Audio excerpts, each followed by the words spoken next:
Today I have a special treat, meeting a wonderful man named Sandy, and he is somebody who is part of the history of our daylily, and I'm so excited to meet him. I feel so honored and blessed to find him in this corner of the world who has so much knowledge about the daylily and history and a lifelong experience, and even through family. And I just want to share with you this beautiful human being. There was a book written quite a number of years ago about the world of daylilies, particularly the American Hemerocallis Society. And there's a slogan that gets used over and over and over again, that people come because of the flower, but they stay because of the people.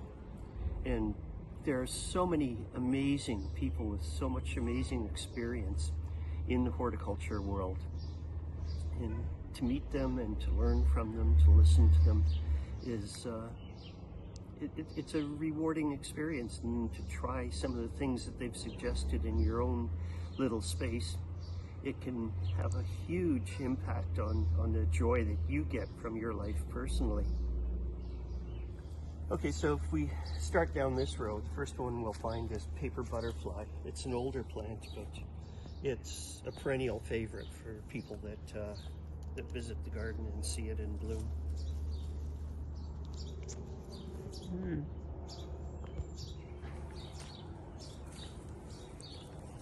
Gorgeous. Beautiful. And next up is M&J Morning Sunshine. This is an Ontario-bred daylily, so very hardy in Canadian gardens, and it's probably one of the finest daylilies that I've discovered in the last 20 or 30 years. It's got great substance to both the foliage and the bloomscapes. It's got a high bud count, and it's too early for rebloomscapes. We're just starting into the primary bloom now, but it will put up rebloomscapes before the first primary bloom is even finished. So, large flowers, heavy substance, a brilliant spot of color once you get a clump of it formed. Yeah. Very rich.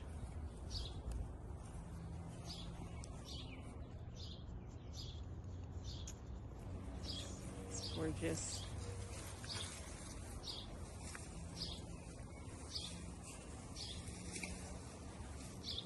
Over on the side we've got the Hemerocallis fulva. It's one of the original species.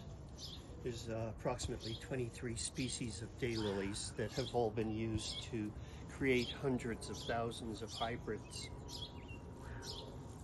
Wow.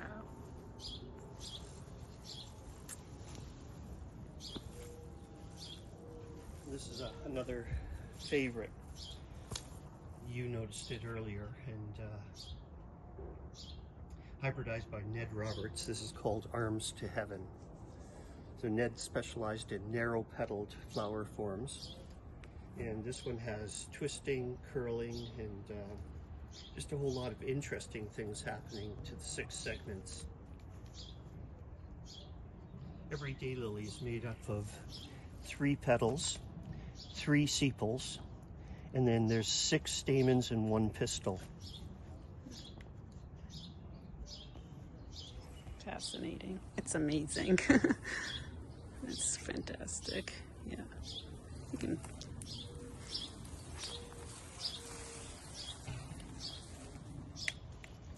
This one is called Spots Before My Eyes. It's got a heavy stippling on the flower. It's probably one of the most sturdy plants that we grow. Big foliage, big strong bloomscapes. Nice bloom on it.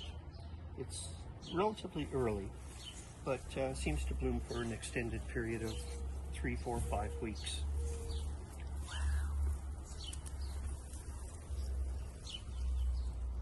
That's beautiful.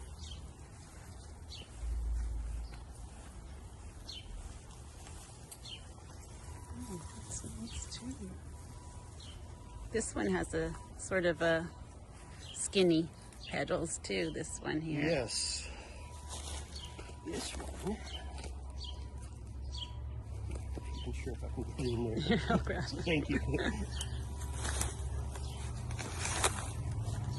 Greenkeeper, yeah. This is another one of Ned Roberts. Again, Ned specialized in narrow petals, and Wow. those are really narrow petals on that bloom. Amazing, amazing. I've never seen anything like it before.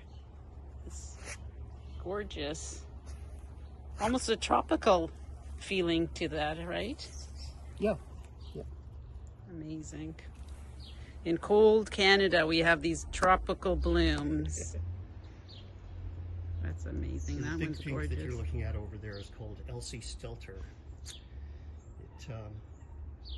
It's another one bred here in Ontario by a gentleman, a professor from the University of Guelph called Gil Stelter. Okay. And Gil did a lot of experimentation of breeding modern cultivars back to the species Okay. to bring back the vigor of the species, but the substance and the form of the modern cultivar. And this one he named after his, I believe Elsie Stelter was his mother.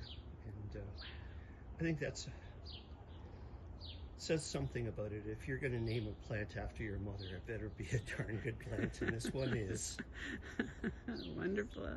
And beside it, there's a peachy kind of a thing here happening right beside. Honestly, my memory is failing me. I don't even remember what that is.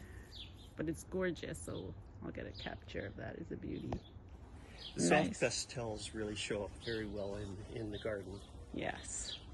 So often the darker reds or the purples may get lost amongst the dark foliage, but Yeah. the lighter pastel colors are always going to be standing out.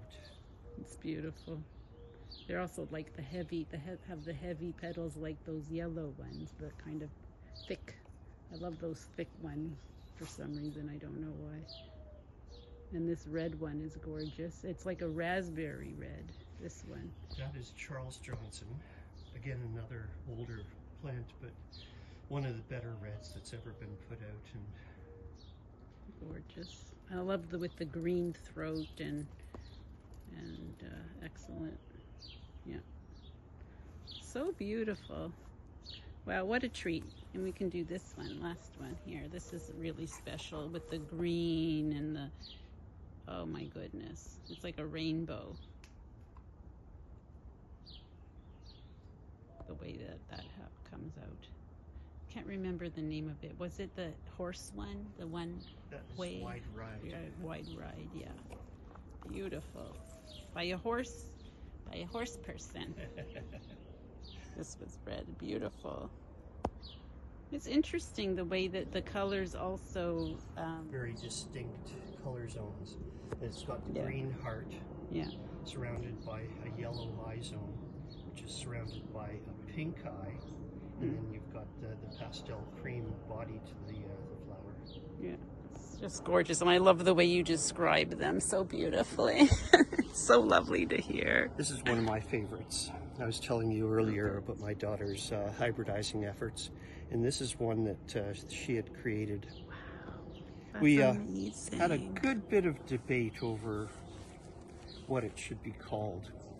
And I don't know if your camera will pick it up, but at the tips of each of the segments, there are tiny, tiny little speckles. Okay, yes. Some days they're very visible, I and see, other I days see you've right got to there. really magnify it. Yeah.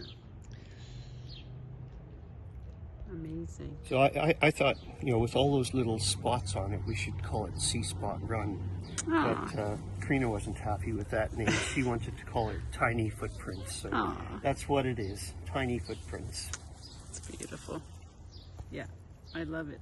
It's really gorgeous. The small color, small size is beautiful. Karina had a dream of creating a miniature double spider. So she created a few doubles.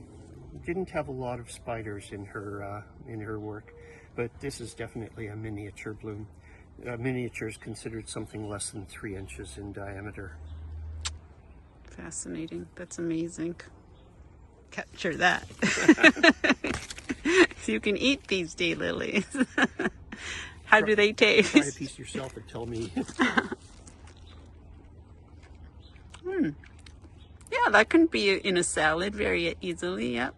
There's a little bit of green snow pea. Oh flavor. yeah. Yeah.